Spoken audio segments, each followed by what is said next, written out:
personally am not that big of a video game geek. I mean, I do play video games, so there's no doubt about that, but I'm not really into the big things like Halo or Call of Duty or World of Warcraft. However, I do find pleasure in certain video games, so today I thought I'd share with you 8 little gems that I think are kind of worth looking for. Now, at the bottom of my list is a game I was recently given by a family member as part of a game package for my birthday, and the game is Fez. This is quite a cute little game, focuses on a cute little character, and basically the physics change when you rotate the camera. You rotate it one way, you can jump onto a platform, then rotate it another way, and the platform is set up differently. It's actually quite a cute concept and quite a nice little thing to do. I mean, it'll keep you occupied for a little bit. The point being to kind of collect cubes to put them together in order to find a secret path, I think. I'm not entirely sure, but I found it's a pretty cute, fun game. Now, secondly, I may be cheating a bit here, but my second choice is the Lego games. I mean, yeah, there are hundreds, well, not hundreds, but there are lots of them, like Lego Star Wars, Lego Indiana Jones, Batman, Harry Potter. But if I were to name all my favourite Lego games, they'll probably take up half the list. So, yeah, the Lego franchise, it allows you to explore various worlds, such as New York as the Avengers, explore Gotham City as Batman, explore the worlds of Indiana Jones and Star Wars, even Harry Potter, and just allows you to interact with those worlds in a really fun way. And yeah, there are loads of different ones to choose from, but I think they've all got a little bit of charm with them. Next on my list is Psychonauts. This was a game I was given as part of a different game package for Christmas several years ago, and I actually think it's a nice little game.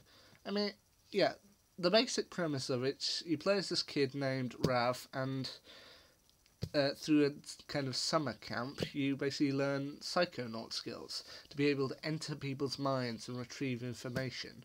It's a pretty fun thing. I mean, it's the kind of thing where you look at it and with all the bright colours and design of it, it looks like it's child-friendly, but then it's got some really dark themes in there.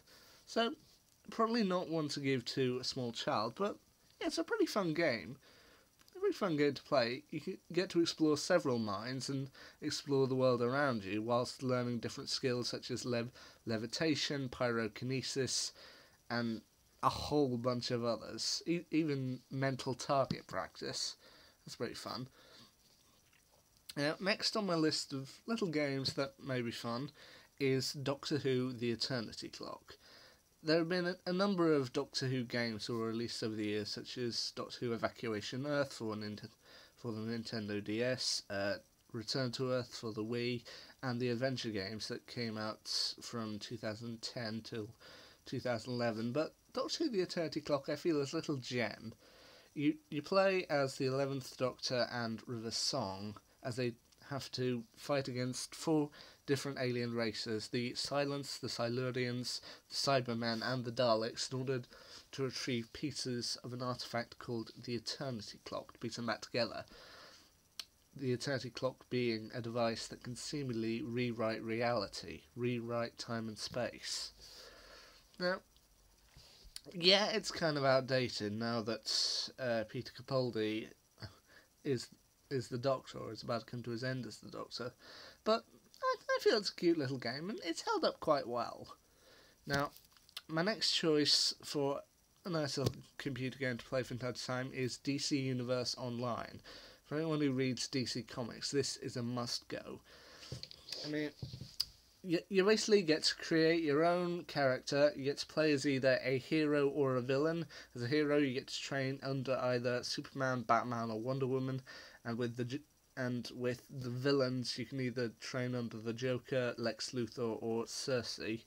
And it's a really fun little game. I've had several goes at it. I mean, I never managed to entirely get all the way through. I usually get stuck in one particular way due to the fact I can only defeat certain levels with certain things. So I've had to have a go at it several times, but it's always a fun little game to come back to. It allows you to embrace some creativity.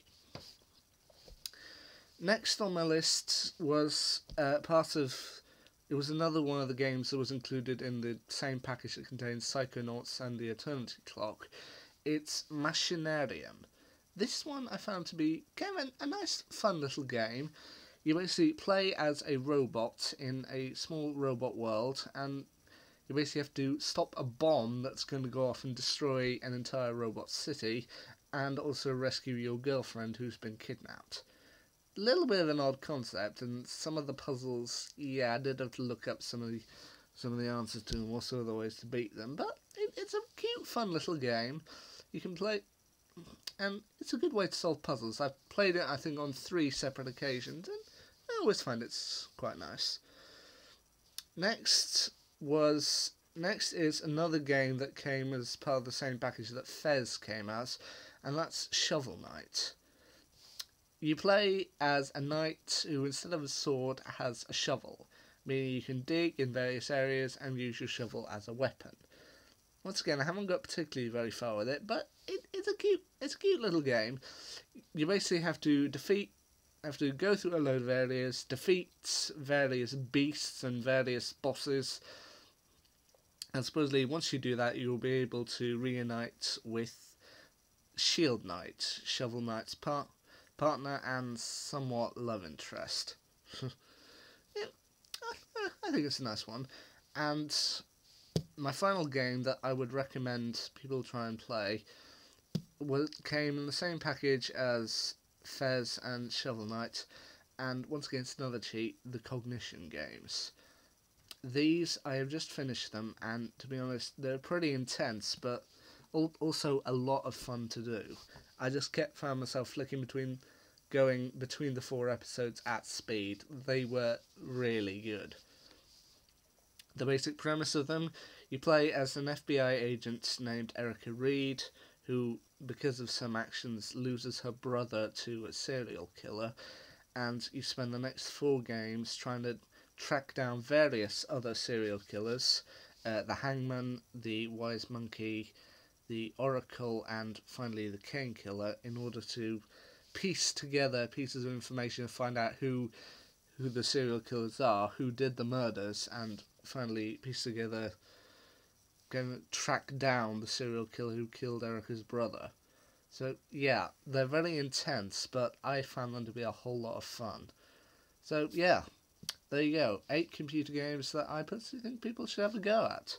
Fez, the Lego games, Psychonauts, Doc 2, the Eternity Clock, DC Universe Online, Machinarium, Shovel Knight, and the Cognition games. Cognition and Erica Reed thriller.